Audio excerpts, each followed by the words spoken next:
Assalamualaikum warahmatullahi wabarakatuh. Selamat datang kepada seluruh mahasiswa dalam mata kuliah Pengantar Ilmu Politik. Berjumpa dengan saya Wahib Asyahri sebagai dosen pengampu mata kuliah Pengantar Ilmu Politik ini. Nah, diharapkan kepada seluruh mahasiswa untuk dapat menyimak materi ini dari awal sampai akhir dengan baik, sehingga dapat memahami materi ini dengan baik. Baik, mari kita mulai. Bismillah. Nah, pada pertemuan kedua di mata kuliah Pengantar Ilmu Politik yang terdiri dari 3 SKS, kita akan membahas mengenai konsep ilmu politik. Ilmu politik adalah ilmu yang mempelajari politik atau politics atau kepolitikan. Politik sendiri adalah usaha menggapai kehidupan yang baik. Di Indonesia, kita teringat pepatah Gemah Ripah Loh Jinawi yang artinya perjuangan masyarakat sebagai bagian bangsa Indonesia bercita-cita menciptakan ketentraman atau perdamaian, kesuburan, keadilan, kemakmuran, tata raharja, serta mulia abad. Sedangkan pada orang Yunani kuno, terutama Plato dan Aristoteles, menamakannya sebagai eudaimonia atau the good life. Nah, mengapa politik dalam arti ini begitu penting? Karena sejak dahulu kala, masyarakat mengatur kehidupan kolektif dengan baik, mengingat masyarakat sering menghadapi terbatasnya sumber alam. Atau perlu dicari satu cara distribusi sumber daya agar semua warga merasa bahagia dan puas. Nah, inilah politik. Bagaimana cara mencapai tujuan yang mulia itu? Usaha itu dapat dicapai dengan berbagai cara yang kadang-kadang bertentangan satu dengan lainnya. Akan tetapi, semua pengamat setuju bahwa tujuan itu hanya dapat dicapai jika memiliki kekuasaan atau wilayah tertentu atau negara atau sistem politik ya. Kekuasaan itu perlu dijabarkan dalam keputusan mengenai kebijakan yang akan menentukan pembagian atau alokasi dari sumber daya yang ada. Para sarjana politik cenderung untuk menekankan salah satu saja dari konsep-konsep ini, akan tetapi selalu sadar akan pentingnya konsep-konsep lainnya.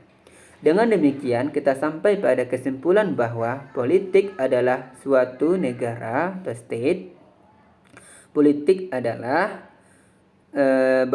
politik dalam suatu negara atau state berkaitan dengan masalah kekuasaan atau power, pengambilan keputusan atau decision making, kebijakan publik atau public policy, dan alokasi atau distribusi. Nah, itulah kita dapat ambil sebagai konsep terkait politik.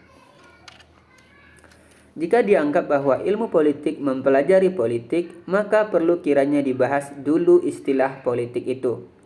Pemikiran mengenai politik di dunia barat banyak dipengaruhi oleh filsuf Yunani kuno pada abad ke-5 sebelum Masehi. Filsuf seperti Plato dan Aristoteles menganggap politik sebagai suatu usaha untuk mencapai masyarakat politik atau politi yang terbaik. Nah, di dalam politi semacam itu, manusia akan hidup bahagia karena memiliki peluang untuk mengembangkan bakat, bergaul dengan rasa kemasyarakatan yang akrab, dan hidup dalam suasana moralitas yang tinggi. Pandangan normatif ini berlangsung sampai abad ke-19. Dewasa ini, definisi mengenai politik yang sangat normatif itu telah terdesak oleh definisi-definisi lain yang lebih menekankan pada upaya untuk mencapai masyarakat yang baik seperti kekuasaan, pembuatan keputusan, kebijakan, alokasi nilai, dan sebagainya. Namun demikian, pengertian politik sebagai usaha untuk mencapai suatu masyarakat yang lebih baik daripada yang dihadapinya atau yang disebut Peter Mark sebagai politik dalam bentuk yang paling baik adalah usaha mencapai suatu tatanan sosial yang baik dan berkeadilan. Betapa samar-samar pun tetap hadir sebagai latar belakang serta tujuan kegiatan politik.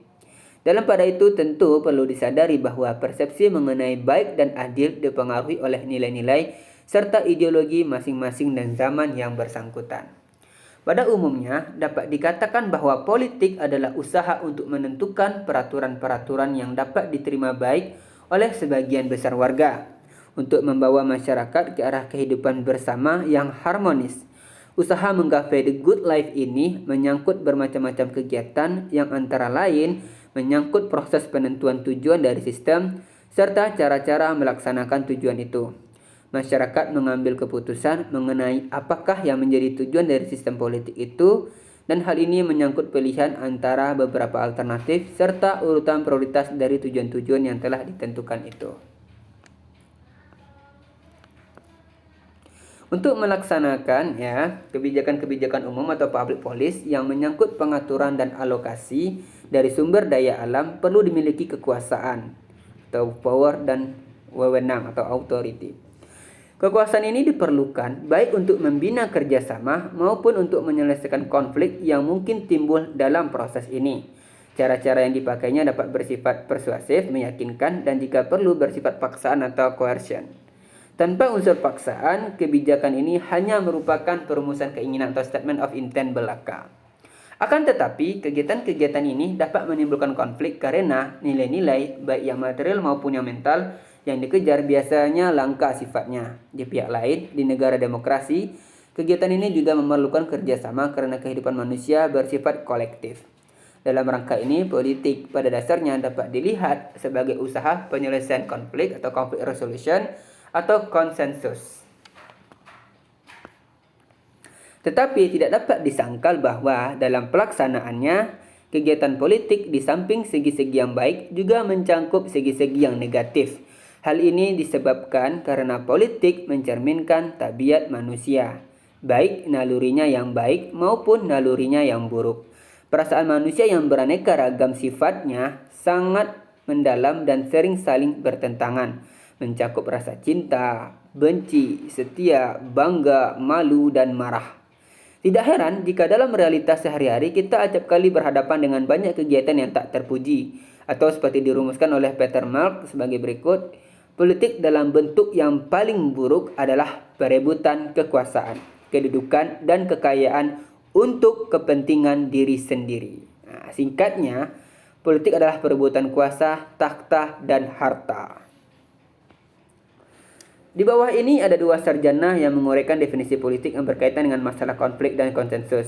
Menurut Rod Hague, politik adalah kegiatan yang menyangkut cara bagaimana kelompok-kelompok mencapai keputusan-keputusan yang bersifat kolektif dan mengikat melalui usaha untuk mendamaikan perbedaan-perbedaan di antara anggota-anggotanya. Sedangkan menurut Henry Heywood, politik adalah kegiatan suatu bangsa yang bertujuan untuk membuat, mempertahankan, dan mengamandemen peraturan-peraturan umum yang mengatur kehidupannya, yang berarti tidak dapat terlepas dari gejala konflik dan kerjasama. Di samping itu, ada definisi-definisi lain yang lebih bersifat pragmatis. Perbedaan-perbedaan dalam definisi yang kita jumpai disebabkan karena setiap sarjana meneropong hanya satu aspek atau unsur dari politik. Unsur ini diperlukan sebagai konsep pokok yang akan dipakainya untuk meneropong unsur-unsur lain. Nah, dari uraian di atas kita dapat simpulkan bahwa konsep-konsep pokok dari ilmu politik adalah negara, kekuasaan, pengambilan keputusan, kebijakan, dan pembagian atau alokasi. Nah, akan kita bahas satu persatu. Definisi dalam aspek negara. Negara adalah suatu organisasi dalam suatu wilayah yang memiliki kekuasaan tertinggi yang sah dan ditaati oleh rakyatnya. Para sarjana yang menekankan negara sebagai inti dari politik memusatkan perhatiannya pada lembaga-lembaga kenegaraan serta bentuk formalnya. Definisi-definisi ini bersifat tradisional dan agak sempit ruang lingkupnya. Pendekatan ini dinamakan pendekatan institusional atau institutional approach. Berikutnya ada beberapa definisi dari beberapa para ahli seperti Roger F. Saltau.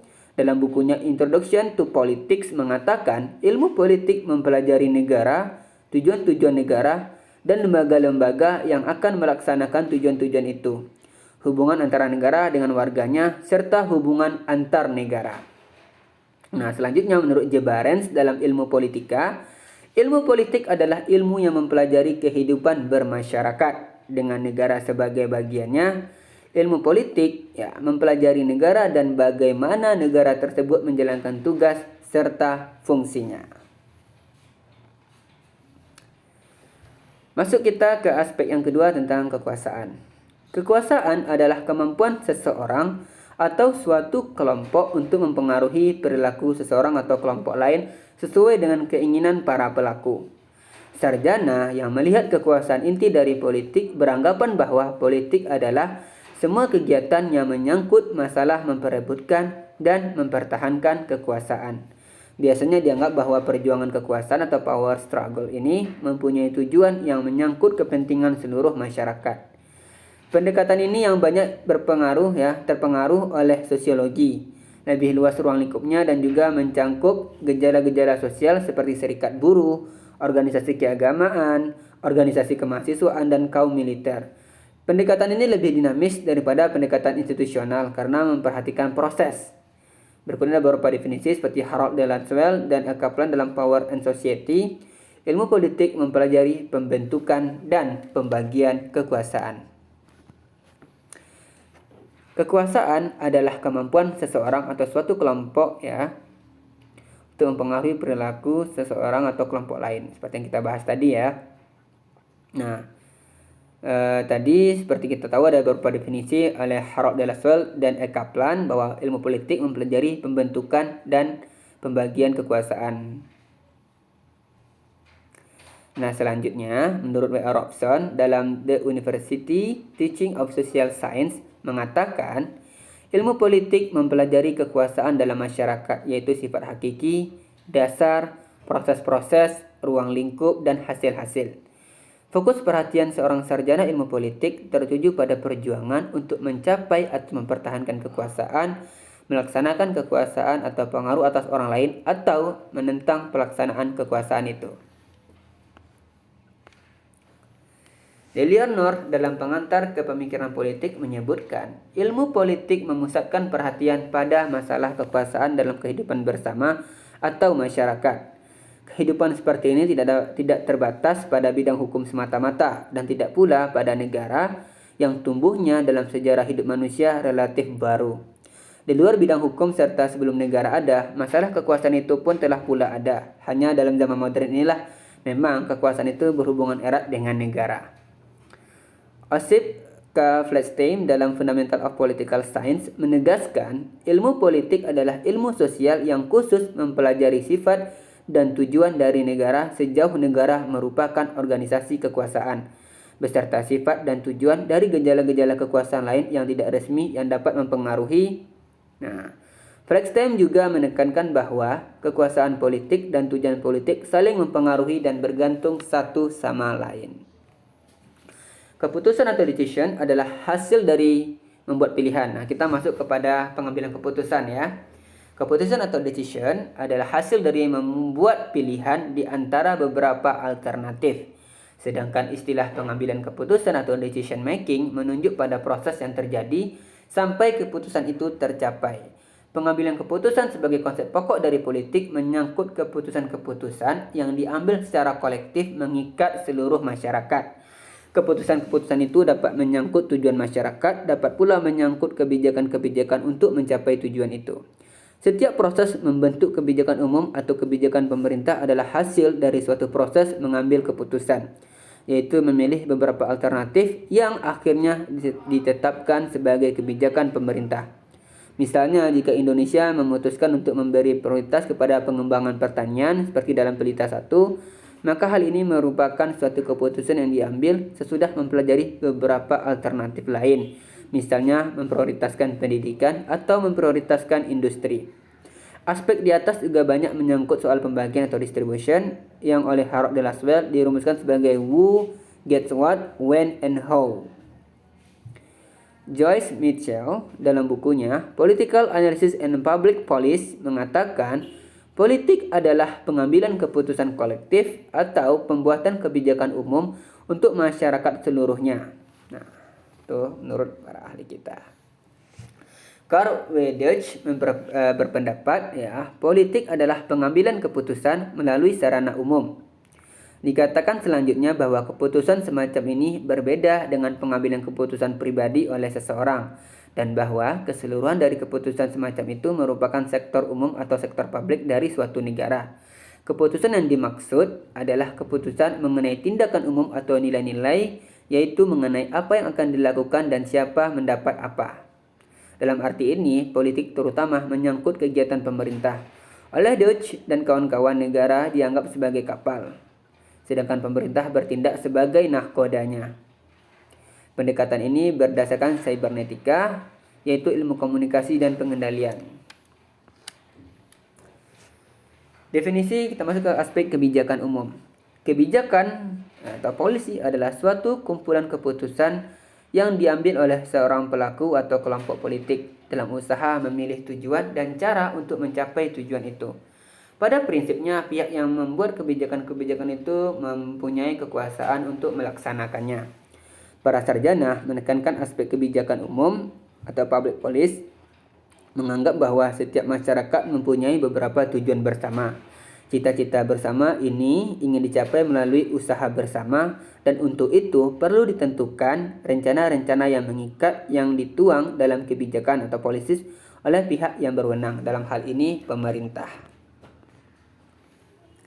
Berikutnya ada beberapa definisi ya. Hogarth, objek dari ilmu politik adalah kebijakan pemerintah, proses terbentuknya, serta akibat-akibatnya. Yang dimaksud dengan kebijakan umum atau public policy di sini menurut Hogarth ialah membangun masyarakat secara terarah melalui pemakaian kekuasaan. Selanjutnya David Aston, ilmu politik adalah studi mengenai terbentuknya kebijakan umum atau study of the making of public policy. David Aston dalam buku The Political System menyatakan kehidupan politik mencangkup bermacam-macam kegiatan yang mempengaruhi kebijakan dari pihak yang berwenang yang diterima untuk suatu masyarakat dan yang mempengaruhi cara untuk melaksanakan kebijakan itu. Kita berpartisipasi dalam kehidupan politik jika aktivitas kita ada hubungannya dengan pembuatan dan pelaksanaan kebijakan untuk suatu masyarakat. Nah, sekarang kita masuk kepada tentang pembagian atau distribution atau alokasi. Pembagian, distribution, dan alokasi ialah pembagian dan penjatahan nilai-nilai atau values dalam masyarakat. Sarjana yang menekankan pembagian dan alokasi beranggapan bahwa politik tidak lain dan tidak bukan adalah membagikan dan mengalokasikan nilai-nilai secara mengikat. Yang ditekankan oleh mereka adalah bahwa pembagian ini sering tidak merata dan karena itu menyebabkan konflik.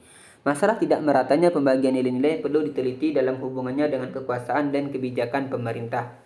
Dalam ilmu sosial, suatu nilai atau value adalah sesuatu yang dianggap baik dan benar, sesuatu yang diinginkan, sesuatu yang mempunyai harga dan oleh karenanya dianggap baik dan benar, sesuatu yang ingin dimiliki oleh manusia.